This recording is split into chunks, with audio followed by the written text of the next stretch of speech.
आज की कहानी एक ऐसे ड्रग डीलर के बारे में है जो डार्क वेब के जरिए अमेरिका के कोने-कोने में ड्रग्स बेचता था। और जो तरीका वो इस ड्रग्स को अमेरिका में पहुंचाने के लिए इस्तेमाल करता था, वो बेहद हैरत अंगेज और चौंकाने वाला था।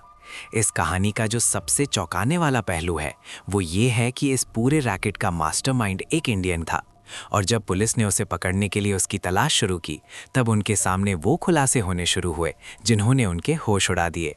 इस पूरे ड्रग स्मगलिंग ऑपरेशन को इतनी प्लानिंग और इतनी सफाई से अंजाम दिया जाता था कि किसी को कानो कान इसकी खबर नहीं लगती। और अगर पुलिस उन्हें पकड़ने में कामयाब भी हो जाती, तो भी उन्हें ये पता नहीं लगता कि ये ड्रग्स आया कहाँ से है।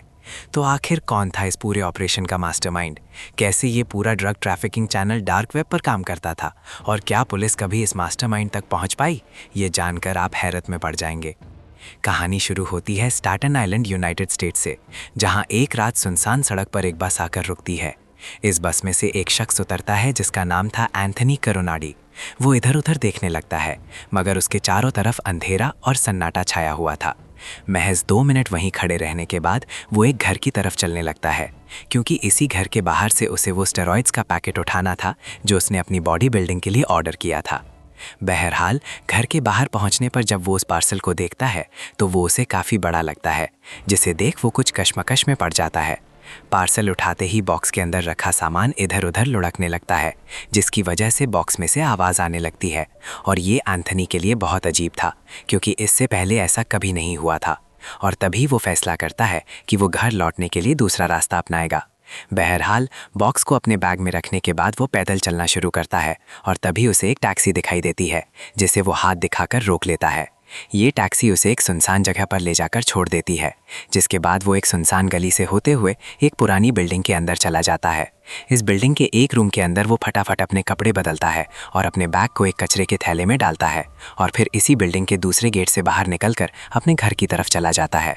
घर पहुंचने के बाद वो इस बॉक्स को अपने बैग से निकालकर अपने बेड पर रखता है और पूरे बॉक्स को कटर से खोलना शुरू करता है। मगर इस बॉक्स के अंदर रखा सामान देखकर एंथनी चौंक जाता है, क्योंकि इसके अंदर स्टेरॉइड्स की जगह बहुत सारी पिल्स की बॉटल्स रखी हुई थी। बहरहाल, एक बॉटल खोलकर वो एक पिल बाहर निकालता है जो हरे रंग की थी, और उस पर एक बटरफ्लाई का लोगो बना हुआ था। ये देखते ही एंथनी को ये समझते देर नहीं लगी कि उसके पास स्टेरॉइड्स की जगह कई किलो MDMA पिल्स आ गई हैं, जो एक खतरनाक ड्रग था। अब एंथनी की घबराहट बढ़ती जा रही थी, और तभी वो online dealer listen is here को कांटेक्ट करने का फैसला करता है, ताकि वो इस पैकेट के बारे में पता कर सके। बहरहाल, वेबसाइट के जरिए वो इस डीलर को पैकेट्स की डिटेल्स के बारे में बताता है, जिसके महज 10 मिनट बाद ही उसके मोबाइल पर एक ईमेल आता है। इस ईमेल में डीलर एंथनी से कहता है कि ये पैकेट गलती से उसे भेज दिया गया है, और अगर वो इस पैकेट को बताए हुए एड्रेस पर भेज देगा तो वो इसे इस काम के पैसे भी देगा।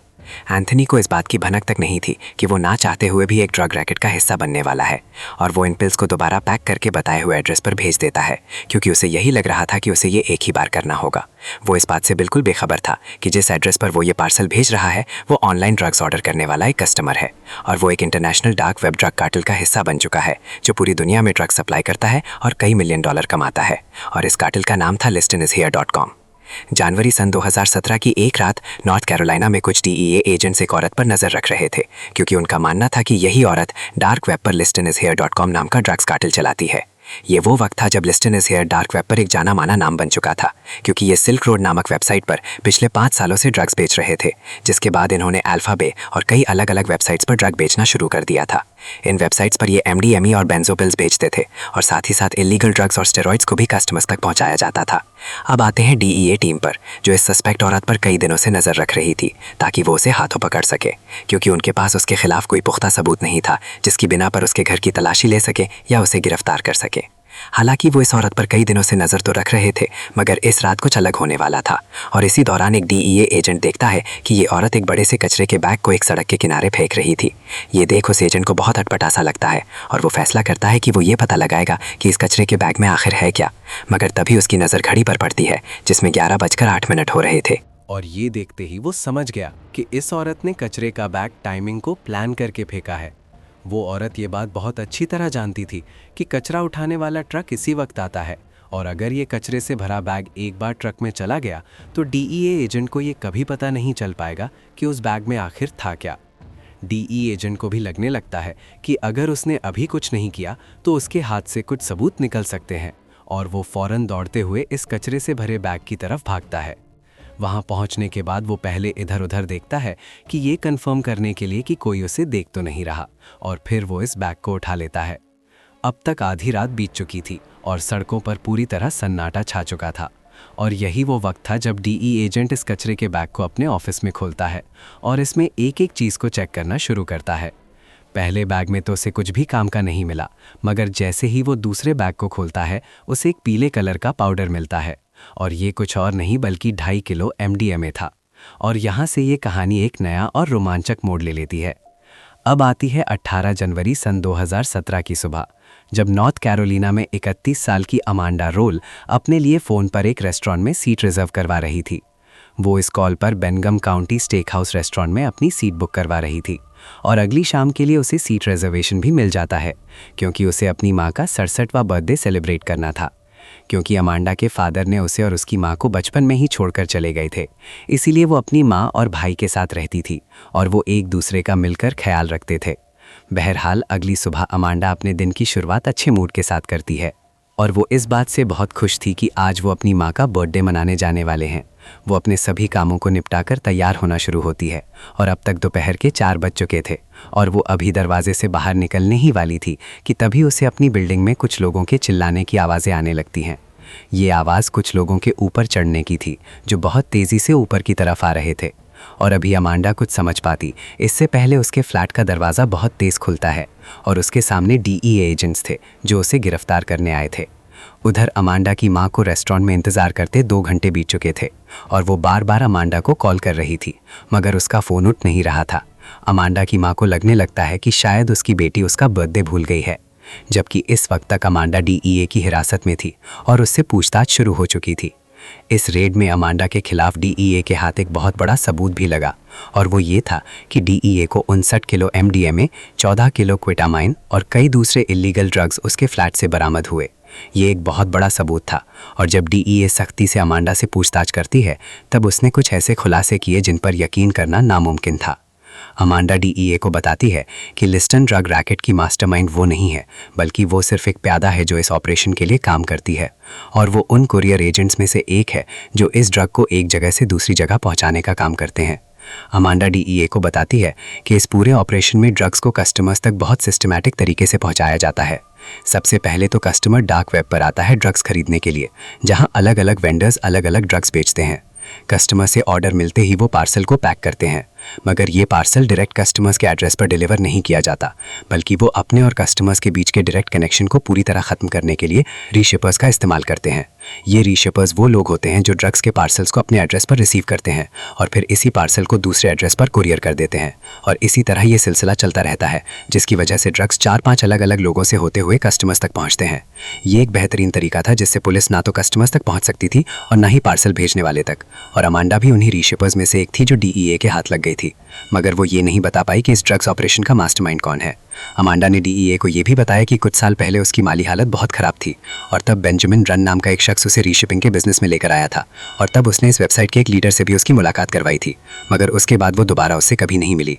इस रीशिपिंग में अमांडा को एक पार्सल पहुंचाने के $800 से $1000 के बीच मिलते हैं, और उसे हर महीने 4 से 7 पार्सल मिलते हैं कस्टमर तक पहुँचाने के लिए, जिसमें ये भी लिखा होता है कि उसे क्या और कैसे करना है। पहले तो ये पार्सल्स कम होते थे, मगर धीरे धीरे पार्सल्स बहुत तेज़ी से बढ़ने लगे, और अमांडा अब तक लगभग 4200 पार्सल US, कनाडा, जमाइका और आयरलैंड तक कुरियर करवा चुकी थी।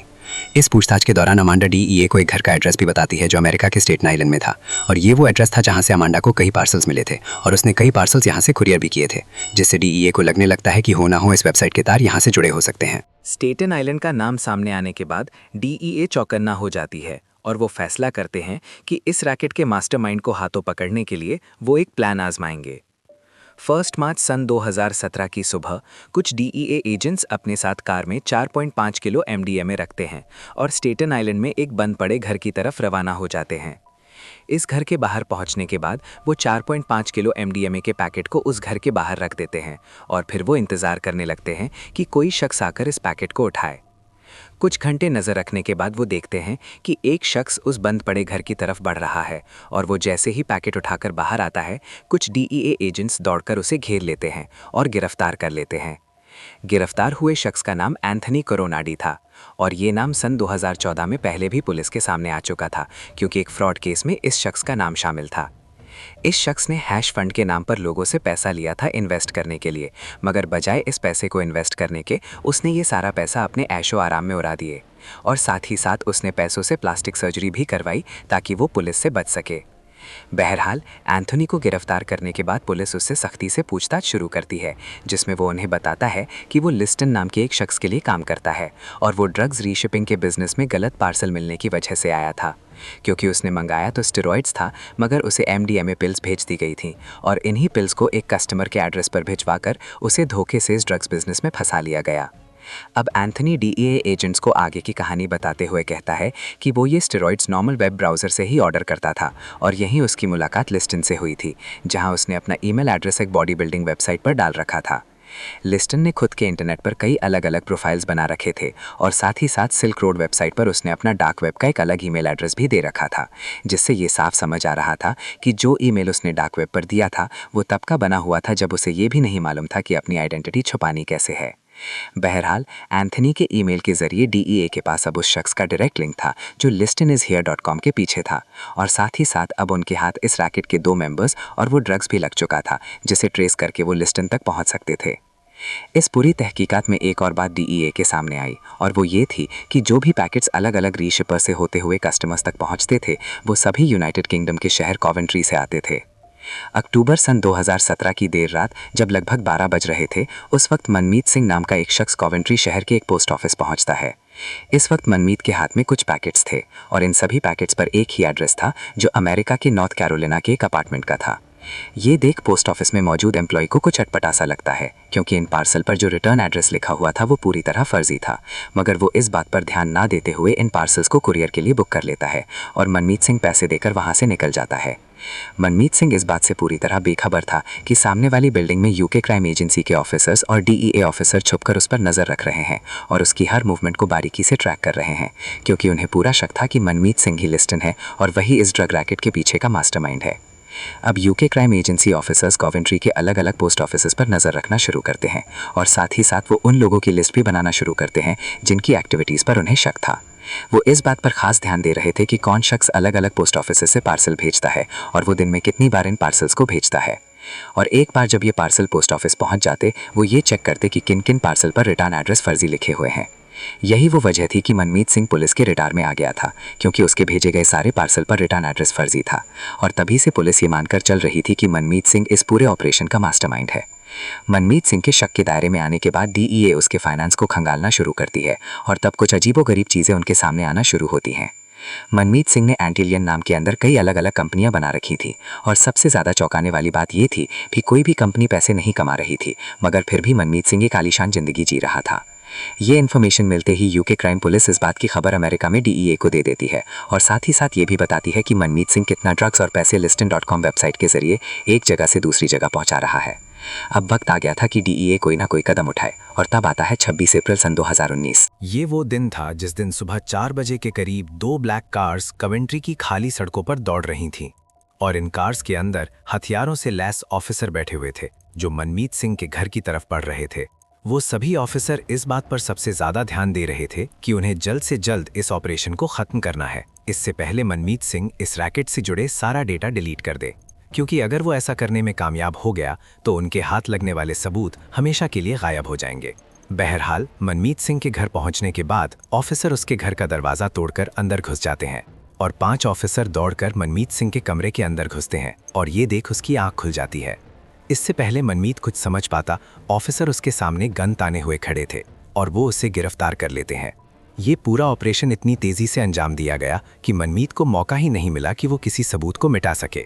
और इसी वजह से कई सारे सबूत ऑफिसर्स को मनमीत के घर के अंदर मिलते हैं। इन सबूतों में जो सबसे बड़ी कामयाबी ऑफिसर्स के हाथ लगी वो ये थी कि उनके हाथ मनमीत सिंह का डिजिटल वॉलेट लग गया था जिसमें लगभग 3800 बिटकॉइंस थे और जब ऑफिसर ने उसके ट्रांजैक्शंस को खंगाला तब उन्हें पता चला कि ज़्यादातर बिटकॉइंस उसे लिस्टन वेबसाइट के जरिए ही रिसीव हुए हैं। ये एक बहुत बड़ा और पुख्ता सबूत था मनमीत सिंह के इस रैकेट में शामिल होने का, जिसके बाद उसे ब्रिटिश जेल भेज दिया जाता है और उधर यूएस इस कोशिश में लग जाता है कि उसे जल्द से जल्द अमेरिका एक्स्ट्राडाइट किया जाए। बहरहाल लगभग 4 साल तक मनमीत सिंह यूके की जेल में रहा और अपील पर अपील करता रहा, मगर उसकी सारी अपील्स को खारिज कर दिया गया और आखिरकार उसे मार्च सन 2023 में अमेरिका के स्टेट ऑफ ओहायो में एक्स्ट्राडाइट कर दिया गया। ओहायो की जेल में 1 साल गुजारने के बाद वो फिर से कोर्ट में बेल की अपील करता है और इस बार उसकी अपील को मंजूर कर लिया जाता है, क्योंकि वो अपने सभी बिटकॉइंस को पेनल्टी के तौर पर देने को तैयार हो गया था, जिनकी कीमत 100 मिलियन यानी लगभग 850 करोड़ रुपए थी।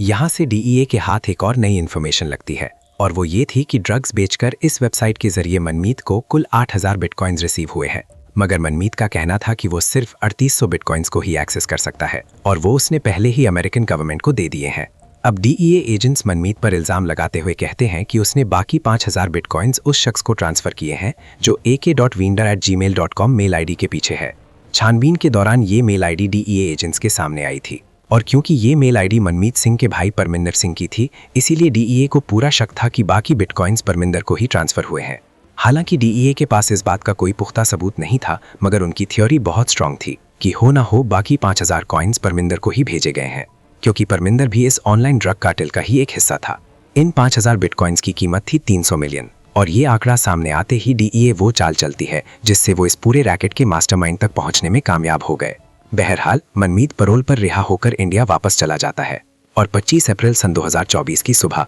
वो अपने घर का दरवाजा खटखटाता है। दरवाजे पर दस्तक होते ही उसका भाई परमिंदर दरवाजा खोलता है और वो उसे गले से लगा लेता है, और फिर मनमीत अपने फादर और अपनी पूरी फैमिली के साथ बैठकर नाश्ता करने लगता है, और वो सभी इस बात से बेहद खुश थे कि मनमीत जेल से रिहा हो गया था। एक दिन मनमीत ने अपनी पूरी फैमिली के साथ हंसते मुस्कुराते गुजारा, और तब तक रात हो जाती है और वो सभी डिनर के बाद सोने की तैयारी करने लगते हैं। उन सभी को सोते हुए अभी महज थोड़ी देर ही हुई थी कि तभी इंडियन पुलिस उनके घर पर रेड मार देती है और मनमीत के भाई परमिंदर को गिरफ्तार कर लेती है। इस गिरफ्तारी के 4 दिन बाद पुलिस उनके एक और नए घर पर रेड मारती है जो उत्तराखंड के हल्द्वानी में था, और यहाँ से उन्हें एक डिवाइस मिलता है जिसमें लगभग 268 बिटकॉइंस थे, और ये सभी बिटकॉइन भी Listin.com वेबसाइट पर ड्रग्स बेच कर आए थे। क्योंकि पुलिस परमिंदर को पहले ही गिरफ्तार कर चुकी थी और इस डिवाइस के मिलने के बाद मनमीत को फिर से दोबारा गिरफ्तार कर लिया जाता है, और इस बार दोनों भाई एक साथ जेल चले जाते हैं। दोनों भाइयों के गिरफ्तार होने के बाद एक खुलासा उनके सामने हुआ जिसने उन्हें चौंका कर रख दिया, और वो ये था कि इंडियन पुलिस ने उनके खिलाफ छानबीन इसीलिए शुरू की थी क्योंकि अमेरिकन गवर्नमेंट और डीईए ने उनसे रिक्वेस्ट की थी, जिसका साफ मतलब था कि मनमीत के रिहा होने के बाद भी उनकी नज़र दोनों भाइयों पर थी। इससे एक बात तो साफ हो गई थी कि यूएस गवर्नमेंट परमिंदर और उसके वॉलेट में रखे बिटकॉइंस को किसी भी कीमत पर हाथ से जाने नहीं देना चाहती थी, और इसीलिए उन्होंने चुपचाप ये ऑपरेशन चलाया। और मनमीत के घर पहुंचने पर जैसे ही उन्हें घर की लोकेशन मिली, वहां पुलिस ने रेड मार दी। इस गिरफ्तारी के बाद अलग अलग लोगों ने अलग अलग थ्योरीज बनाई, जिसमें कुछ लोगों का कहना था कि ये बिटकॉइन इंडियन अथॉरिटीज के जरिए उसके वॉलेट में डलवाए गए हैं, क्योंकि यूएस गवर्नमेंट परमिंदर को हर हाल में जेल भेजना चाहती थी। इस केस का ट्रायल आज भी चल रहा है, और क्योंकि मनमीत यूके और यूएस जेल में अपनी सजा पहले ही काट चुका था और अब दोनों भाइयों को इंडिया में भी अपनी सजा काटनी थी, कोर्ट ने पुलिस को ऑर्डर्स दिए हैं कि वो जल्द से जल्द उन 5000 बिटकॉइंस को जब्त करें ताकि दोनों भाइयों को उनके जुर्म की सजा दी जाए। आपको ये कहानी कैसी लगी कमेंट सेक्शन में लिखकर जरूर बताएं। ये तो सिर्फ शुरुआत है, असली कहानियां अभी बाकी है। ऐसे ही अनोखे किस्से चाहते हो तो द यूनिक को सब्सक्राइब करना मत भूलना। मिलते हैं नेक्स्ट वीडियो में।